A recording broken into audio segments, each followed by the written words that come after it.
नमस्कार दोस्तों, स्वागत है आपका मेरे चैनल कॉमिक्स लाइफ में। शुरू करते हैं चीनू चित्रकथा की एक और मज़ेदार कॉमिक्स, राजकुमार बादल।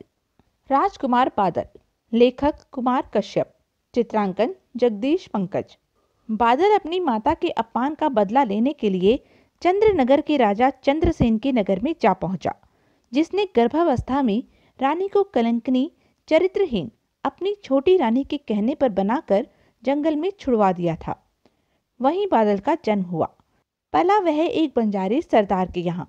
बड़ा होने पर जब उसे सत्यता का पता चला तो उसने चंद्रसेन से अपनी माता के अपमान का बदला लेने की कसम खाई और चंद्रनगर में पहुंचकर पहले आग लगाई, फिर कोतवाल को काला भूत बनाकर पिटवाया। राजा ने बादल को पकड़ने वाले के लिए अपनी बेटी श्रृंगार से विवाह तथा आधा राज्य इनाम में देने की घोषणा की।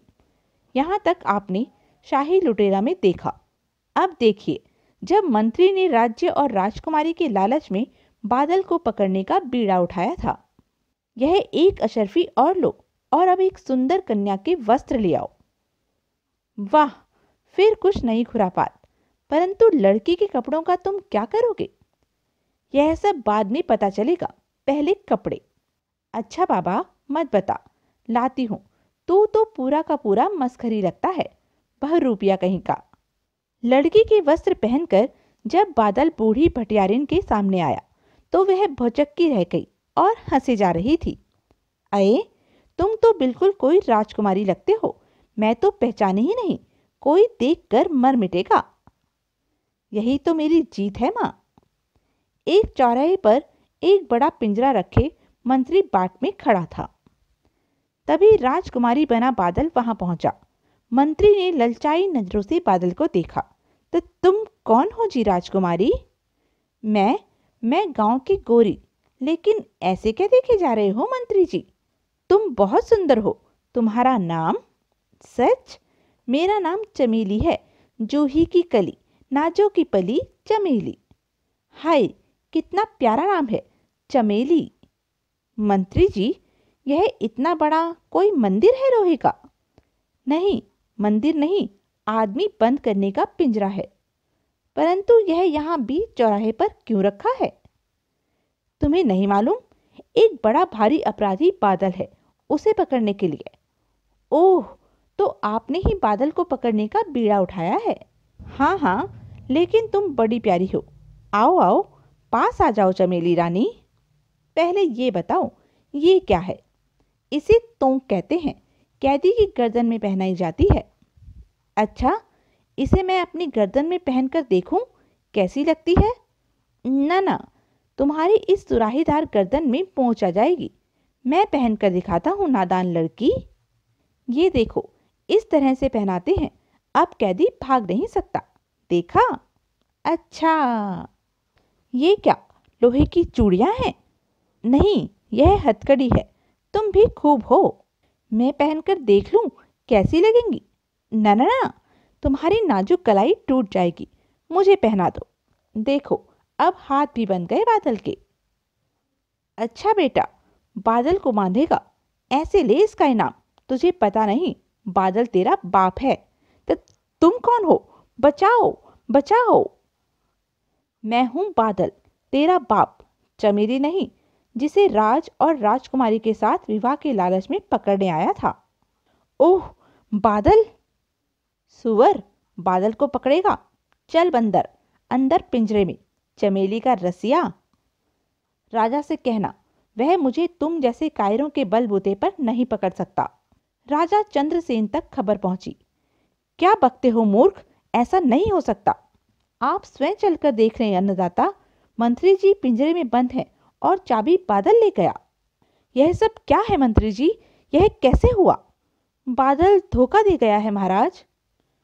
मैं उसे जिंदा नहीं छोड़ूंगा। लुहार से ताला तुड़वाओ और आम दरबार की घोषणा करो। हर खासो आम को महाराज चंद्रसेन की ओर से सूचित किया जाता है कि जो व्यक्ति भी बादल को जिंदा या मुर्दा पकड़कर लाएगा, उसे आधा राज्य तो दिया ही जाएगा। राजकुमारी श्रृंगार से उसका विवाह भी होगा। दरबार में सन्नाटा छा गया, सबकी गर्दनें झुक गई। शर्म आनी चाहिए तुम्हें, तुम सबकी वीरता कहाँ गई? सब बादल से डर गए। बादल गांव वाले के वेश में सब सुनता है। मैं पकड़ूंगी बादल को। बेटी, तुम? क्यों, क्या हुआ? मैं भी तो तीर तलवार सभी शस्त्र चलाना जानती हूँ। वह तो ठीक है बेटी, लेकिन आप चिंता न करें पिताजी, बादल मेरे हाथों अवश्य पकड़ा जाएगा। धन्य हो बेटी, तुमने मेरे बेटे की कमी पूरी कर दी। अब क्या होगा? आज मुझे अपनी ही छोटी बहन से टकराना पड़ेगा। अपनी बहन को मैं किस प्रकार छका पाऊंगा? बादल, क्या तू बहन को धोखा देगा? वह भी तेरी तरह ही बहादुर है। नहीं, फिर क्या होगा? सभा समाप्त होने पर सभी श्रृंगार के प्रति चिंतित थे। रात्रि का समय था। रात के लगभग 12 बजे बादल अपना शरीर कंबल में लपेटे एक प्याऊ जैसे छेद वाली दुकान पर पहुंचता है। पहले चोर डाकुओं से बचने के लिए यही उपाय था। ग्राहक अंदर हाथ डालकर पैसे देता था, बनिया तोलकर बाहर सामान दे देता था। लाला, कौन है रे आधी रात में? लाला, जरा भुने चने और गुड़ तो देना। ले कबर बिज्जू, रात में सोने भी नहीं देते। मार डाला, बचाओ। तब बादल ने लाला का कटा हाथ कंबल में छुपाया और वहां से भाग लिया। थोड़ी ही देर में लाला की चीख पुकार से लोग जाग गए। भीड़ हो गई। लाला हाथ दिखा रहा था। क्या हुआ, क्या हुआ? काट ले गया, हाय मेरा हाथ। सामने से राजकुमारी श्रृंगार घोड़ों पर सवार अपने साथियों के साथ बादल को ढूंढती आ रही थी। तभी उसे सामने दूर कंबल लपेटे एक परछाई भागती दिखाई दी। कौन है? रुको। परछाई स्वयं बादल था, जो रुक गया। उसने प्यार भरी नजर बहन पर डाली। कौन हो तुम? क्यों इस तरह रात में भाग रहे हो? मेरा नाम बादल है। कौन? बादल? क्या सचमुच तुम ही बादल हो? जी हाँ, जिसे पकड़ने राजकुमारी निकली है। बाप रे! चुप रहो, पकड़ लो और हथकड़ी डाल दो। बादल लाला के कटे हाथ में हथकड़ी पहन लेता है। अपनी जानकारी में श्रृंगार बादल को बंदी बनाकर वापस महल की ओर चल देती है। पता नहीं था तुम इतने कायर होंगे बादल। अभी आधी रात है, पिताजी को जगाना उचित न होगा। फिर प्रातः काल की सबसे बड़ी खुशखबरी पिताजी को सुनाऊंगी। तब तक के लिए इसे खंबे से बांध दो। चलती हूँ, होशियार रहना। क्यों बे, सो रहा है क्या? और क्या, ढोल ताशे बजाऊं? सो जा तू भी, कैदी बंधा है, हथकड़ी पड़ी है। और धीरे धीरे सभी सो गए, किंतु बादल जाग रहा था। उधर पौ फट रही थी और बादल बनिए का कटा हाथ लटकाकर भाग गया। बादल भाग गया, बाप रे! क्या हुआ, कैसा शोर है यह? राजकुमारी जी, बादल अपना हाथ काटकर यहीं लटकाकर भाग गया और तुम सो गए। महाराज, वह कटा हुआ हाथ बादल का नहीं, मेरा है। देखिए, वह मेरा हाथ काट गया। उफ, बादल फिर धोखा दे गया। वह वाकई बहुत बड़ा मक्कार है, हर जगह धोखा। तुम सब बेईमान हो, स्वामी भक्त नहीं। मेरे प्रजावासियों, मैं यह प्रण करता हूं कि इस बार मैं बादल को पकड़ूंगा। अब मेरा बदला पूरा होगा। राजा चंद्रसेन अपने सिपाहियों को छुपने का इशारा देता है। ए बुढ़िया, तू अब तक जाग रही है? क्या बात है, आधी रात बीत चुकी है। श्श, खामोश। क्या खामोश? हमारे राज में यह नहीं हो सकता। चंद्रनगर में राज राजा का नहीं, बादल का है। खामोश बुढ़िया।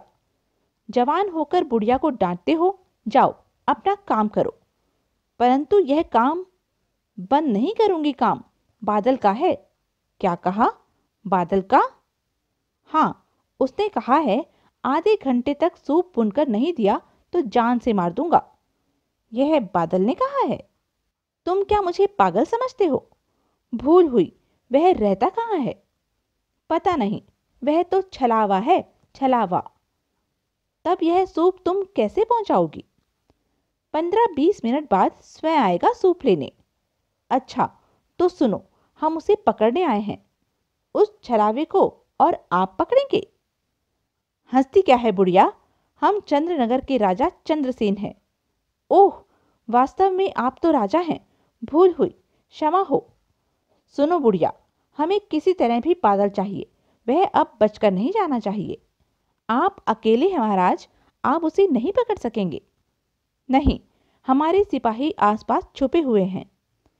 3 बार ताली बजाते ही यहाँ आ जाएंगे। हमें यहीं कहीं छुपा दो, झोपड़ी में। झोपड़ी छोटी है महाराज।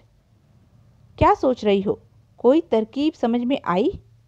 हाँ, युक्ति आ गई। क्या, कैसे? कर सकेंगे राजा साहब। हम बादल को पकड़ने के लिए कुछ भी कर सकते हैं। तब आप अपने कपड़े उतार दीजिए। क्या क्या बकती हो बुढ़िया? तब पकड़ लिया तुमने बादल राजा जी। तुम कहना चाहती हो कि तुम कपड़े उतार कर वह बोरी देखते हो? हाँ हाँ, लेकिन कपड़े उतार कर बोरी में घुस जाओ, कपड़े भी गंदे नहीं होंगे। शक्ल मत देखो, जैसे ही बादल आएगा तुम बाहर निकलकर उसे पकड़ लेना। ओह, युक्ति अच्छी है। क्या कर रही है बुढ़िया, यह बोरी का मुंह? जो करना चाहिए था राजा चंद्रसेन जी। तुम्हारी आवाज को क्या हुआ? जो होना चाहिए था। तुम्हारा स्वर पुरुषों जैसा क्यों हो गया है? क्योंकि मैं पुरुष था। मतलब यह कि मैं बादल हूं राजा चंद्रसेन जी, बुढ़िया के वेश में था। मैं तुम्हें जीवित नहीं छोड़ूंगा। अभी तो मेरा तमाशा देखिए। सिपाहियों। जी महाराज, हमने बादल को बंदी बना लिया है। महाराज की जय हो। कहाँ है बादल महाराज? इस बोरी में। उठाओ इसे और ले चलो। मैं राजा हूं पाजियो।